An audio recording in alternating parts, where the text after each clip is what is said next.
Reborn into the 1980s, I decided I would no longer wrong myself for the Phoenix man, Michael Carter. He kept complaining, over and over, that the food for his rupee ear class was terrible, so I turned around and bought myself an expensive cream cake. He said the dorm had no heat and it was freezing, so I immediately bought an electric heater for my rented room. He got angry and gave me the silent treatment, right up until the homeroom teacher mentioned I hadn't paid his materials fee. Only then did he confront me. "Natalie Bennett, why don't you care about me anymore?" I smiled calmly and said, "Because I don't love you anymore." After all, in my previous life, I had given up the chance to go to college for him. I entered the factory early, waking before dawn and working late into the night to fund his rupee ear, and he repeated only to chase his unattainable, white moonlight, Emily Quinn. This time, Peking University would be the brand new starting point of my life. When I burst out laughing at the factory, my co-workers thought I had lost my mind. My hand trembled as I wiped the tears from the corner of my eyes. No one knew I had been reborn in 1979. I was 18 years old, 8 months away from the college entrance exam. I still had a chance to go to university. My life could start over. I couldn't wait to toss aside the needle and thread in my hands and stand up from my chair. A co-worker looked up at me and said, "Natalie, the floor manager said no bathroom breaks during work hours. If they catch you, they'll dock your pay." But my resolve was set. In a clear, loud voice, I said, "I'm quitting." Every gaze in the workshop landed on me. "Girl, you're really not going to support your boyfriend's repeat year. Jobs are hard to find these days." I smiled. "I'm going to take the college entrance exam. As for his tuition and living expenses, he'll have to figure them out himself." I took off my work badge, shed the course uniform, and walked away without hesitation. Michael and I were both orphans who attended the same elementary school on government assistance. He was luckier than I was, adopted by an elderly man who lived alone. When our hearts first began to stir, we promised to get into Peking University together. He was an excellent student, yet he failed the college entrance exam. As he decided to repeat a year, his adoptive father developed severe Alzheimer's. When I learned what was happening, I gave up my admission notice to Peking University, which was already in hand, and willingly stayed in Sichuan to support his studies. Back then, Michael hugged me with reddened eyes and said he would work hard to get into college, then work even harder to earn money so I could sit for the exam again. I nestled in his arms and believed every word. In the summer of 1980, he finally got into Peking University, but his studies were demanding, and there was no one to care for his aging adoptive father. He wanted me to stay and see the old man through his final years, saying I was all he had left. He promised that once his father passed, he would be by my side when I took the college entrance exam again. So I waited until 1984. That year, the elderly man died, and Michael graduated smoothly. I moved to Beijing, full of joy and ready for the exam, then I got pregnant. Michael wanted me to have the baby first. He said a woman should have children, and it wouldn't be too late to take the exam afterward. The pregnancy symptoms tormented me so badly that I could only compromise. In 1986, I gave birth to our son. After that, I never brought up the exam again because my son simply couldn't be without me. Hungry, he wanted me. Crying, he wanted me. Sick, he still wanted me. I finally reached the Beijing I'd longed for at 25, yet I was tied down by my child until I was 30. When he could at last manage on his own, I was ferrying him to and from school. I compromised again and again until he married and gave me a grandson, and still I was never truly free. Half of my life was nothing but Michael talking, or our son talking. No one ever listened to me. Just as I was trying to comfort myself and accept the status quo, I accidentally came across Michael's diary. He had always said a diary was private, so for years I never dared touch it. But hundreds of entries were nothing but his love for Emily Quinn. It turned out his failure back then wasn't an accident at all. It was a bold gambit to chase the woman he truly loved. When Emily Quinn repeated a year, Michael Carter deliberately filled in wrong answers just so he could stay by her side. When she complained about the cafeteria food, he brought her expensive fruitcakes. When she felt cold, he skipped class to buy her scarf and gloves made of flannel and wool. And all that money came from my work. Every stitch I embroidered at the factory.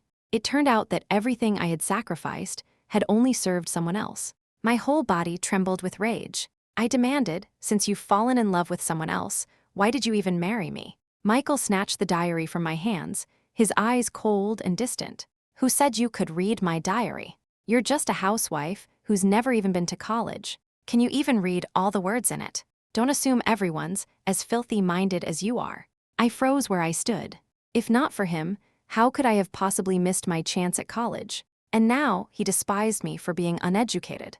I couldn't understand it, where I had the Michael who once looked at me as if I were his whole world gone. My chest ached sharply. I no longer argued with him. I picked up a small suitcase and left. My son tried to follow me, but Michael stopped him. This house is mine. She doesn't have anywhere else to go. She'll be back in a few days. Just as he predicted, I didn't see my son come after me again. I was crushed with disappointment. Dazed, I walked straight into a car accident. Lying in a pool of blood, the pain in my heart was deeper than the pain in my body. I had spent most of my life revolving around Michael and our son. And in the end, all I had left were these old bones broken by the collision. Nothing else. When my mind cleared, I was sitting in the small rented room, clenching my teeth until my jaw ached. Since I'd been given a second chance, it had to be a gift from heaven. I excitedly set up a study plan, allocated my savings, then the lock turned, and two people walked in. As expected, one of them was Michael, but behind him was a beautiful young woman. Michael clearly hadn't expected to find me here, since I should have been working the night shift at the factory. For a moment, panic flashed in his eyes. "Why are you back?" Before I could answer, the girl behind him shivered from the cold, and Michael didn't bother pressing me. I immediately pulled her inside. "This is Emily Quinn, the class president of my repeat year program," Michael said. Emily's skin was pale. Her eyes were large, and she wore a stylish jacket that made her look full of energy. When she noticed me staring at her, she smiled sweetly. "Hi, sis." Before I could reply, she turned and walked straight into the bathroom. Seeing how naturally she acted, Michael explained slowly. "Emily is my classmate. Her dorm is too noisy, so it's bad for studying. I decided to let her stay here for a while." His self-righteous tone made my anger flare. Back when I had wanted to live in the factory dorms, Michael had insisted I rent an apartment instead, so he could visit me during holidays. Even though that made my financial burden heavier, I happily agreed, just for the chance to see him, and even gave him a spare key. But now, looking at the situation, I wasn't so sure why this apartment had really been rented. When I stayed silent, he added, "Next time, let me know before you come back.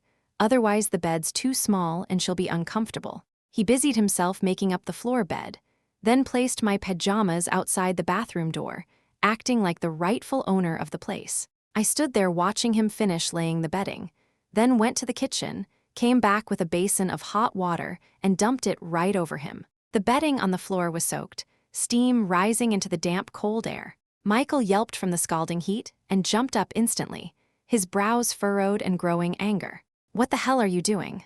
"Expressionless," I said, washing the filth. He was about to explode when Emily stepped out of the bathroom. Emily looked at the mess on the floor and softly asked, "Michael, what happened here?" Michael Carter instantly changed his tone, forcing a smile. "Nothing." Natalie accidentally spilled water on the bedding. I stood to the side, my voice steady and without a ripple. "I never said it was an accident.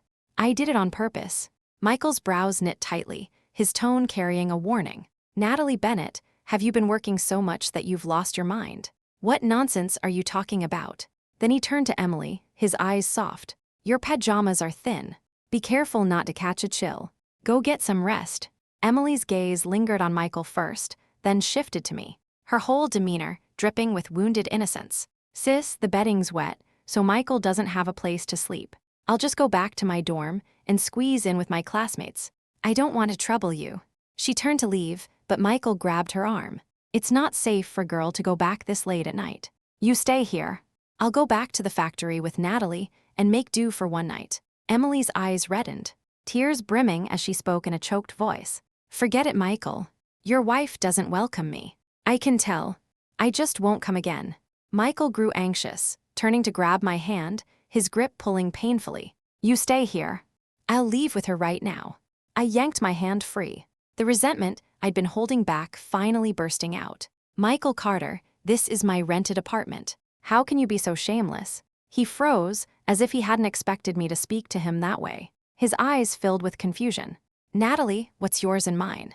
Why are you drawing lines between us? I gave a cold laugh. Don't call me Natalie. Call me Mom. After all, I fed you, clothed you, paid for your repeat ear, and now I'm even funding you to find another woman. What's the difference between you and a son?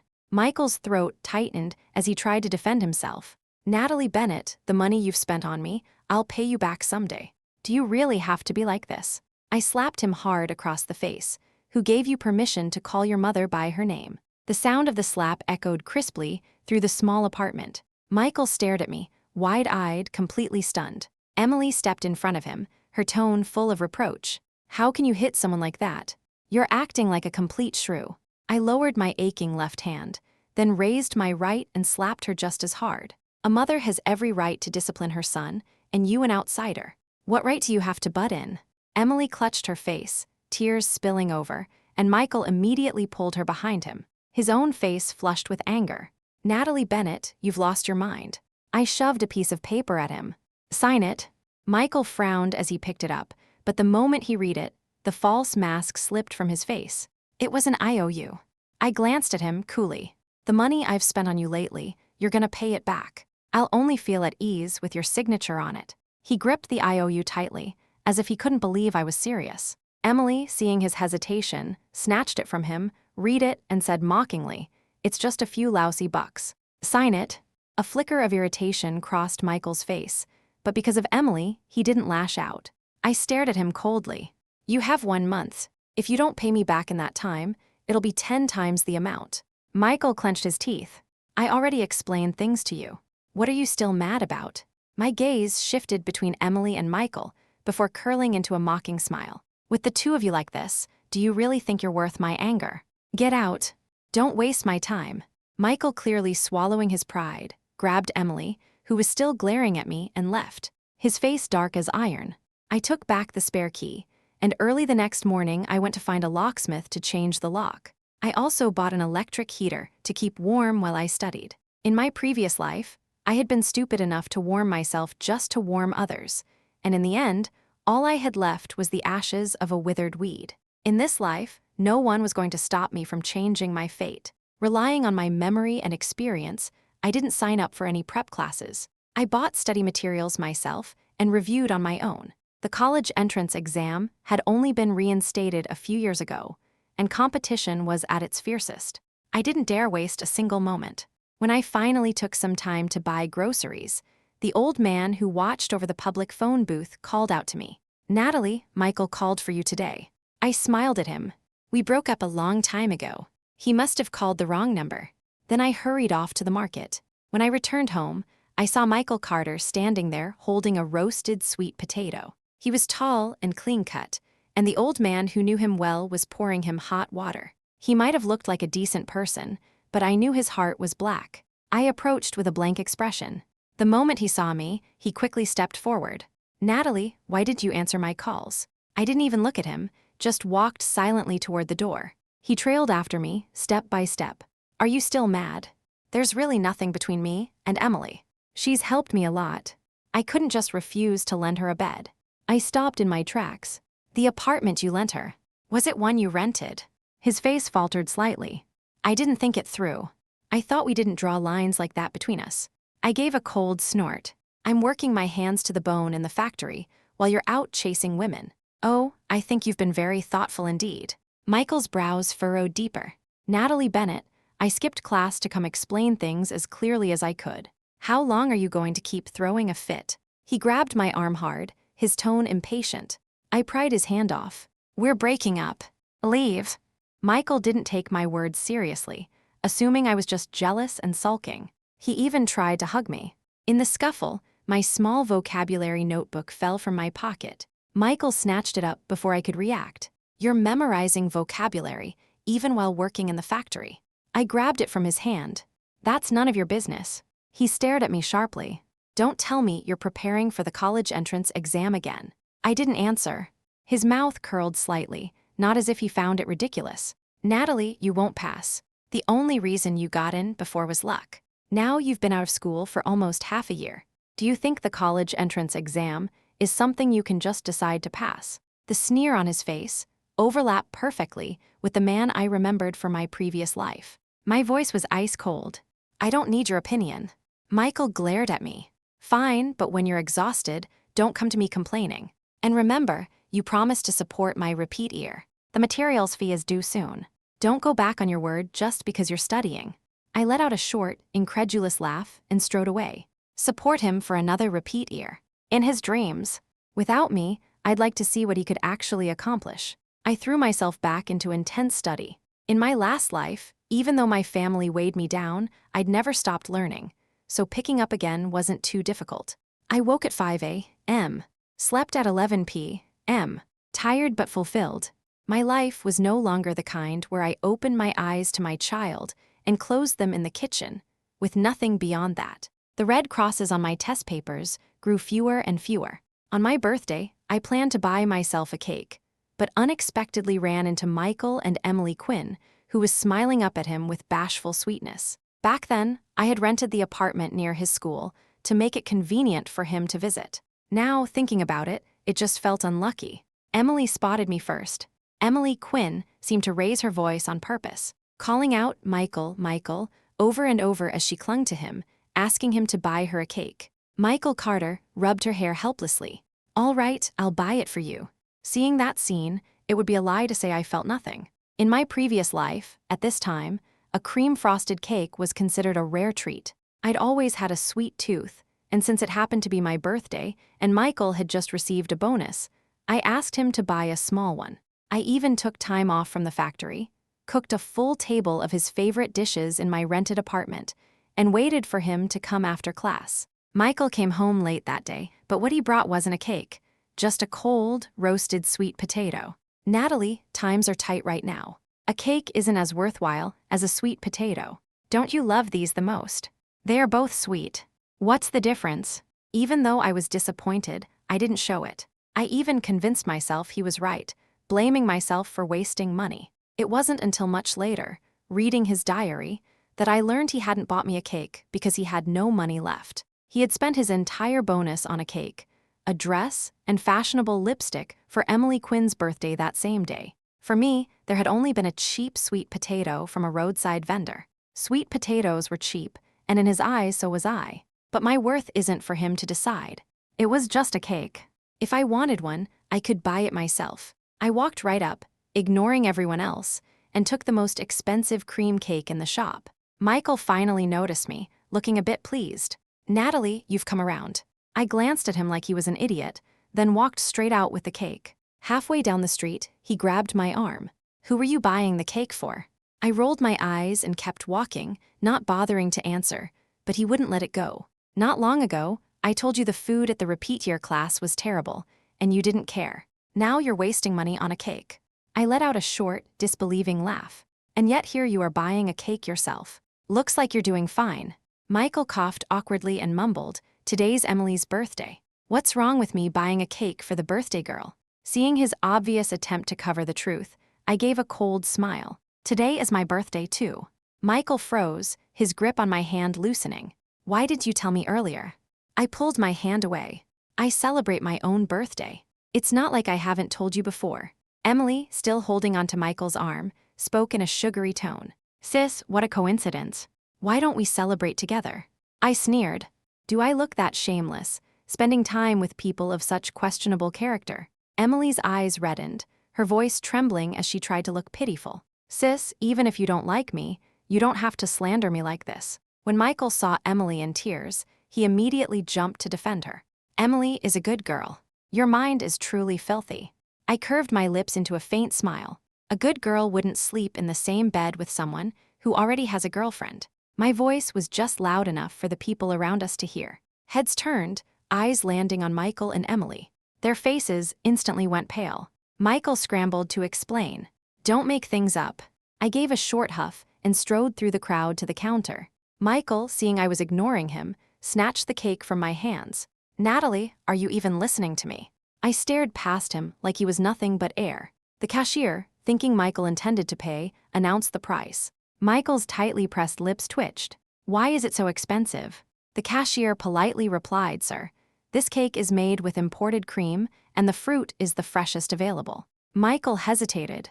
Before, with me covering all his tuition, living expenses, and materials fees, he never had to worry about money. But now, without me, that little bonus of his wasn't enough. The people waiting in line grew impatient, telling Michael Carter to hurry up. Emily Quinn tugged at his arm, urging Michael, "I really want that one. Hurry up and pay." Once Emily spoke, Michael was stuck with no way out. Gritting his teeth, he bought it. I couldn't help but smile, then picked up a brand new cake that had just come out, curious to see how long he could keep up the act of showing off. There were still 5 months left until the college entrance exam, and I was enjoying a calm, focused period of study. Then Michael's homeroom teacher came to find me. Without my supervision, he had already skipped 3 consecutive mock tests, and his scores had dropped badly. The teacher was clearly worried. "You're Michael's cousin, right? This kid's been dating lately, and he's even skipped tests just to buy his girlfriend lipstick. At this rate, it's no good. He's the strongest student in the entire repeat year class, the one I've been focusing on. But if this keeps up, forget Peking University, he won't even make it into a technical school in Beijing." I calmly corrected the teacher. "You're mistaken. I'm not his cousin." The teacher frowned. "That's how he introduced you to me before." I let out a cold laugh. I didn't say anything, because I was afraid you'd find it ridiculous. "I'm his ex-girlfriend." The teacher froze, then looked embarrassed. Michael always seemed like such a good student. I shrugged. "You can't judge people by appearances. You're a responsible teacher. But everyone has their own fate. Whether he gets into college or what kind of life he leads afterward, that's his choice." The teacher sighed after a pause. "It's a pity. The girl he's dating is also in my class. She's pretty, but definitely not the well-behaved type. I've tried to talk sense into her several times, but she refuses to break up." "How did Michael end up with her?" I forced a small smile. "Yeah, how did he end up with her? Sometimes, good advice can't save someone determined to ruin themselves." The teacher kept sighing, and once he knew the truth, he didn't linger. But before leaving, he asked, "So who's going to pay Michael's materials fee? He's the only one in the class who hasn't paid, and the school's pressing for it." I asked him, and he said you'd cover it. I really don't know what else to do. I gave him a troubled look. And why exactly should I be the one to pay for him? The teacher opened his mouth, but said nothing, finally shaking his head and leaving. A month later, Michael did something rare. He actually waited for me outside my door. The moment he opened his mouth, it was to demand, "Natalie Bennett, you quit your job at the factory." I kept my hands in my pockets. "Do I need to report it to you if I quit the factory?" Michael's tone was full of self-righteousness. "You promised to cover my repeat year expenses. If you've quit, where's the income to keep your word? My materials fee has been overdue for months. Are you trying to embarrass me on purpose?" Shameless. If there was ever a word made for someone, it was for him. "Michael, I agreed to support your repeat year because I wanted a future with you, but you cheated on me. So why should I keep giving?" The word cheated made him bristle like a cat with its fur ripped out. He instantly raised his voice. "Natalie, Emily and I are just friends. Stop making a scene." As if shouting louder made someone right. My voice was sharp as crushed ice. "I never said who it was. You're the one rushing to announce it." Color drained from his face, then returned in blotches. Sometimes I really didn't understand men like him, liking someone else yet still clinging to an ex they refused to let go of. Michael's voice softened. "What ex? We never broke up." I smirked. "And who told you that? We're not married. What right do you have to tie me down?" He finally heard the finality in my tone. Staring at me blankly, he asked, "You really want to break up with me?" When he said it, there was actually a flicker of unease in his eyes. I didn't hesitate. "Let's break up. You don't have me in your heart anymore, and I feel filthy just being near you." I opened the door to go inside, but he grabbed me in a panic. "No, that's not true. I do have you in my heart." The man who had just been shouting at me suddenly changed his tone. Probably because he finally realized he could no longer act like he had nothing to fear. His voice was hoarse, as if I were the one who had cheated. "We've known each other for over 10 years. How can you just say it's over? Didn't you say you'd love me forever?" "Liar," I sighed. "I'm just tired, Michael. You're the one who made us like this. And besides, if you won't break up with me, then what exactly is Emily Quinn to you? I may despise you, but I still know enough to give my whole heart to just one person." Michael lowered his head and muttered, The money I owe you, I'll pay it back." The door lock turned as I stepped inside without looking back. After that talk, he came to see me a few more times. It was as if he'd suddenly learned to behave, bringing me pastries, study materials, but I either gave them to stray cats or handed them to homeless people. After a few tries, he stopped coming altogether. As the weather warmed, I changed into a new dress. The pages on the calendar above my desk grew fewer and fewer. My excitement slowly shifted to calm acceptance. I didn't have much confidence in getting into college, especially Peking University. But you only get one lifetime, and I'd already died once. What was there to be afraid of? With that mindset, I stepped into the college entrance exam room again. The words on the test paper danced like musical notes, and my heart felt lighter and lighter. The exam went smoothly, but the moment I walked out, I ran straight into Michael Carter and Emily Quinn. Enemies really do meet on a narrow road. Emily didn't bother hiding anymore. She laced her fingers tightly with his right in front of me. "What a coincidence, running into you again." Michael's gaze flickered with a hint of discomfort. "How did you do?" "The questions were tricky this year, but don't feel bad. If you need another year, I don't mind helping you." He was about to say more when Emily pinched him, and I resisted the urge to roll my eyes. "I heard you failed most of your mock exams before the college entrance test. Instead of worrying about me, maybe you should worry about yourself." Emily's eyes curved as she smiled politely. "Michael was just being kind, trying to comfort you because you've known each other so long. If you don't appreciate it, then there's nothing more we can do." Michael seemed to want to speak to me again, but without Emily's approval, he said nothing. I, however, had stopped caring long ago. When the osmanthus in the courtyard bloomed, I received my admission letter to the finance department at Peking University. A thin sheet of paper carrying the hopes of 2 lifetimes. I wiped away my tears and ran to the old man at the phone booth to share the good news. His eyes crinkled into a slit as he grinned. "Natalie, you've really made something of yourself, such a fine young woman." He laughed and I laughed with him. That night, I cooked a full table of good dishes to thank him. In the past, I'd been alone, afraid of solitude and separation, so I made Michael my whole world.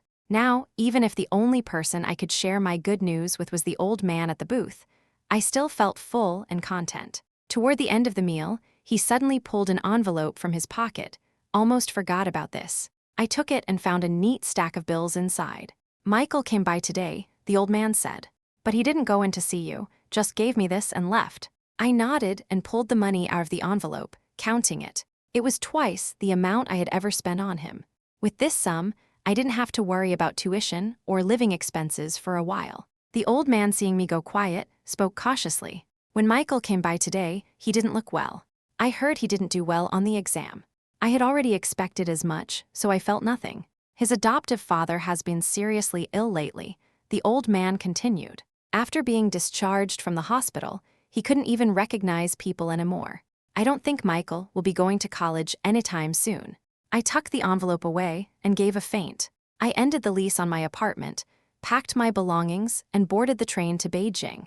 This time around, I finally stepped across the threshold of Peking University. Even after the long journey, my heart stayed full of excitement. I went through enrollment, found my dorm, set up my bed, made new friends, and explored the campus. Everything was new to me.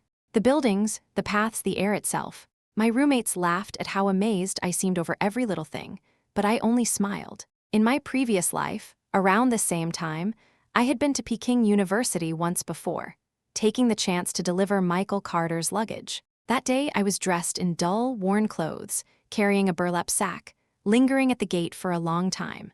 Through that iron gate, it felt as if I were staring at 2 completely different lives.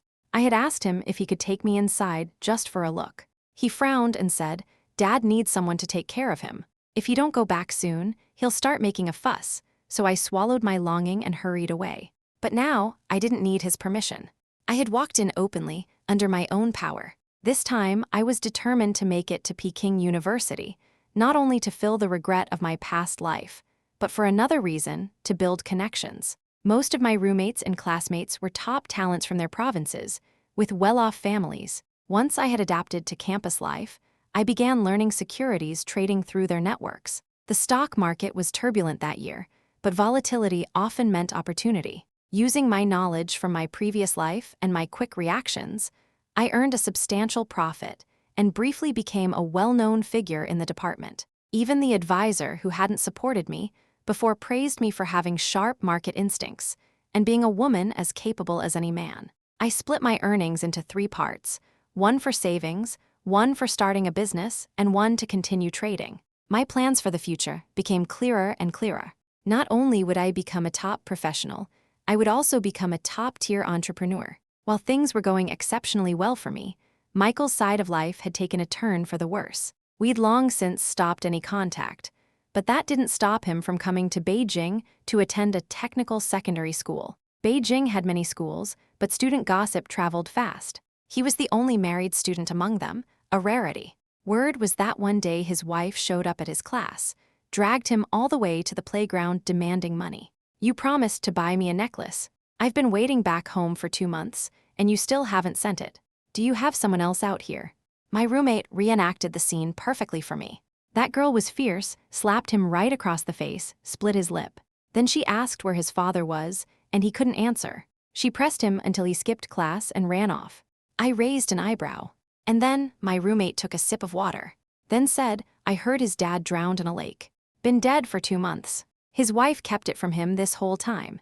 I couldn't help but feel a pang of irony. It seemed Michael had tried to treat Emily Quinn the same way he had treated me in my past life, coming to Beijing for school and leaving her at home to care for his adoptive father with Alzheimer's. But Emily was never going to quietly look after an old man. His adoptive father had been a good person, but thanks to Michael, he couldn't even have peace in his final years. The old man was pitiful, but Michael had brought this all on himself. After all, he had chosen her. The path he chose was his own. Who else could he blame? That winter break, I returned to the welfare home to visit the director, even donating some money to improve the children's living conditions. The director was touched and kept me talking until it was dark. At one point, he brought up Michael Carter, wearing a look of deep disappointment. He both grew up here. How did he end up like this? He then shared some updates about Michael. After Emily Quinn's outburst at his school, he'd felt humiliated, dropped out, and returned to his hometown. Everyone thought he had gone back to arrange his adoptive father's funeral, but instead, he fought Emily over the old man's house. The old man had worked himself to the bone, raising him, and yet Michael's behavior left people chilled. After this, who would dare adopt from the welfare home again? The director sighed. I asked, though I already suspected. So, who ended up with the house? The director gave a mocking laugh. Emily used the child she was carrying to threaten him. After Michael gave her the house, she turned around and got rid of the baby. Then, in the middle of the night, she sold the house and disappeared. I raised my brows, almost thinking Emily had done the right thing. The director shook his head. Back then, you and he were so close that you even took the college entrance exam twice for him. I thought you two would last, but he couldn't handle his own good fortune. Still, a man like that isn't worthy of you. You're doing very well now. If they try to contact you, I shook my head. Actually, Michael has written me several letters over the past couple of years. He said he misses me, said I'm the one who really suits him, admitted he was blind before. I didn't reply to a single one, threw them all straight into the trash. After leaving the welfare home, I went to the supermarket to buy a small cake. The kind of thing I once couldn't bear to spend money on was now part of my everyday life. As usual, I chose the most expensive one. But at the checkout, I ran into Michael Carter making a delivery. He wore a yellowed cotton jacket, his face unshaven. The only thing he'd ever had going for him, his looks, was long gone. I, on the other hand, wore a stylish camel coat and leather shoes, the contrast making him look even more pitiful. He didn't recognize me until I spoke. "Michael," I said as I tucked away my change, cake in hand, ready to head back to my hotel. He stepped in front of me. "Did you come back to find me?" I frowned, covering my nose. "Don't flatter yourself. Stay away from me." Michael froze, then stepped back awkwardly. "Sorry, I've just been so busy with work. I haven't had time to take care of myself." I had no interest in pointless conversation and strode past him, but he suddenly called out, "Natalie Bennett, I regret it. I picked the wrong person back then. You're my real love. After all these years together, you really won't take me back." His voice trembled, almost breaking into sobs. Now he knew how to cry. Where was this when it mattered? I looked over my shoulder. "No, I don't regret leaving you. In fact, I think it's the best decision I've ever made in my life." Michael's tears fell harder, his shoulders shaking. I smiled faintly. There's no medicine for regret, so I hope I'll always live in a way that I'll never need it.